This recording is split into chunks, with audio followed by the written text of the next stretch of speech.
Economic prosperity అంటే economics ప్రాస్పెరిటీస్లో మన యొక్క ఇన్వెస్ట్మెంట్ అండ్ అచీవ్మెంట్స్లో మనం ఏ విధంగా స్పందిస్తున్నాం అంటే ఒక పర్సన్ క్రెడిట్ డెబిట్స్ విషయంలో ఎంత ప్రలోభానికి గురవుతున్న అంశాన్ని ఈరోజు చూద్దాం. అంటే majority people we have to will very less work చేసినా they can to survive it good manner.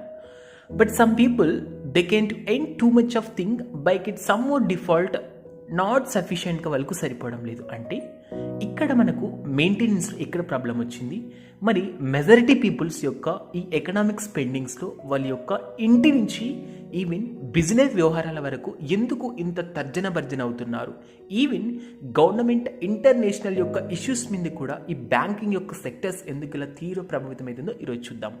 First మనం ఒక కామన్ ఫ్యామిలీని తీసుకుందాం. అంటే ఒక కామన్ ఫ్యామిలీను ఒక ఎండింగ్ ఇన్వెస్ట్ చేసిన తర్వాత, ఒక ఎండింగ్ని మనం తెచ్చుకున్న తర్వాత జనరల్గా ఆ యొక్క ఎక్స్పెండిచర్స్ని మెజారిటీ పర్పస్ హెల్త్ కేరింగ్ అలాగే వాళ్ళ యొక్క ఎడ్యుకేషన్ పర్పస్ మీద జనరల్గా ఏ కంట్రీ కూడా ఇన్వెస్ట్ చేస్తూ ఉంటుంది.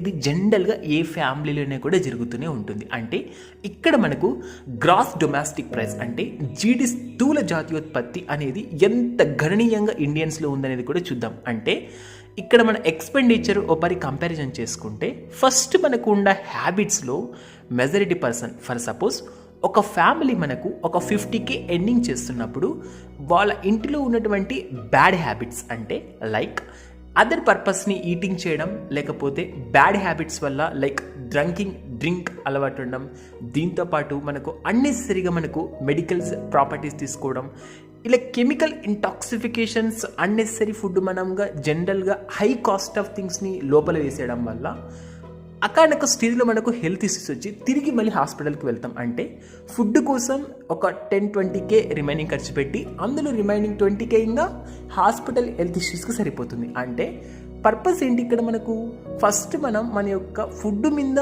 ప్రాపర్గా ఉన్నట్లయితే ఇక్కడ 40K వరకు మనం సేవ్ చేసుకోవచ్చు. బట్ ప్రాబ్లం ఏంటంటే ఎవరు కూడా దీనికి వాళ్ళ యొక్క సెన్సెస్ని రెగ్యులేట్ చేయడం మర్చిపోయారు. That is the problem for common family in India. దీనికి అడ్డుగోడలుగా ఇండియాలో ఉన్నటువంటి ఫెస్టివల్స్. ఇండియన్స్లో ఫెస్టివల్స్ ఎందుకు ఎలా చేస్తున్నామన్న అంశాన్ని మర్చిపోయి కేవలం అడ్డదిడ్డంగా ప్రవర్తించి బ్యాడ్ హ్యాబిట్స్ని రెట్టింపు ఉద్దేశంతో ఎంకరేజ్ చేసే ఫెస్టివల్స్ మనకు చాలా ఉన్నాయి. దీనివల్ల తాగుడు, జూదం, యుద్ధాలు, గొడవలు, ఇంట్లో యొక్క బీభత్సాలు చేయడం, ఇలా వ్యసనాలకు మరింత దగ్గర చేసే పండుగలు కూడా మన యొక్క సొసైటీలో ఈ మధ్యలో విపరీతంగా జరుగుతున్నాయి. దీనివల్ల వాళ్ళ యొక్క కష్ట ఫలితం కేవలం వాళ్ళ యొక్క బ్యాడ్ హ్యాబిట్స్ కోసం ఎక్స్పెండిచర్ ఇన్వెస్ట్ చేయడం ఎంత దురదృష్టకరం. అంటే ఒక వర్క్ చేసిన తర్వాత ఆ సఫిషియంట్ యొక్క ఎనర్జీని ఎంత పర్పస్ హ్యాపీనెస్కి యూజ్ చేయాల్సింది పోయి ఒక చిన్న టెంపరీ ఎగ్జైట్మెంట్ కోసం మనలో బ్యాడ్ హ్యాబిట్స్, బ్యాడ్ థింగ్స్ని ఇన్వెస్ట్ చేసేలాగా ప్రజెంట్ సొసైటీ ఉంటే దీన్ని ఎంతవరకు గుడ్ విల్గా చేసుకుందాం అన్న విషయాన్ని మనం ముందు డిస్కస్ చేద్దాం.